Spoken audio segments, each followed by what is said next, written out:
রাব্বি, তৌফিক ইলাহি চৌধুরীকে কখন আদালতে নেওয়া হবে? মধু, আসলে আসামি গ্রেফতারের ঠিক ২৪ ঘন্টার মধ্যে কিন্তু আদালতে সোপর্দ করতে হয় এবং সেই আইনি বাধ্যবাধকতার কারণে তাকে আজকের মধ্যেই আদালতে হাজির করতে হবে। আমরা ঠিক এখন আছি ডিবি কার্যালয়ের সামনে এবং এখানে যে প্রস্তুতি দেখছি যে আর কিছুক্ষণের মধ্যেই এই জ্বালানি উপদেষ্টা, যিনি ২০০৯ সাল থেকে এই সরকারের পদত্যাগের আগ মুহূর্ত পর্যন্ত বিদ্যুৎ ও জ্বালানি উপদেষ্টা ছিলেন এবং প্রধানমন্ত্রীর তিনি খুব কাছের একজন আস্থাভাজন লোক ছিলেন। এই কারণেই হয়তো দীর্ঘ সময় তিনি এই জ্বালানি সেক্টরের একদম সর্বাধিনায়ক ছিলেন।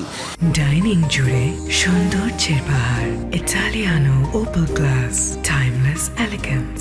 এবং এই মানুষটিকে কিন্তু গ্রেপ্তার করা হয়েছে গতকাল গুলশান এলাকা থেকে এবং তার বিরুদ্ধে হত্যা মামলায় এরই মধ্যে 10 দিনের রিমান্ড চেয়েছে পুলিশ এবং সেই রিমান্ড শুনানি হবে আর কিছুক্ষণ পর। এখান থেকে তাকে নিয়ে যাওয়া হবে চিফ মেট্রোপলিটন ম্যাজিস্ট্রেট কোর্টে এবং আমরা প্রস্তুতি দেখছি যে আসলে প্রিজন ভ্যান ভেতরে গেছে এবং সেখানে সেই প্রিজন ভ্যানে করেই এই জ্বালানি উপদেষ্টা তৌফিক ইলাহি চৌধুরী তাকে আর কিছুক্ষণের মধ্যেই আদালতে নিয়ে যাওয়া হবে, সেই প্রস্তুতি আমরা দেখছি। আরেকটু বিষয় বলতে চাই যে তাকে যেই মামলায় গ্রেপ্তার দেখানো হয়েছে সেটি বাড্ডা থানার হত্যা মামলা।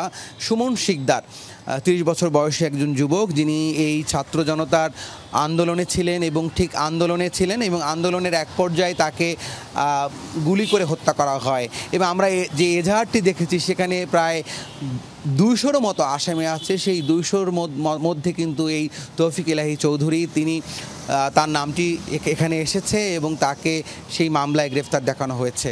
মধু, রাব্বি, আপনাকে ধন্যবাদ তার বিষয়ে বিস্তারিত জানিয়েছেন আমাদেরকে।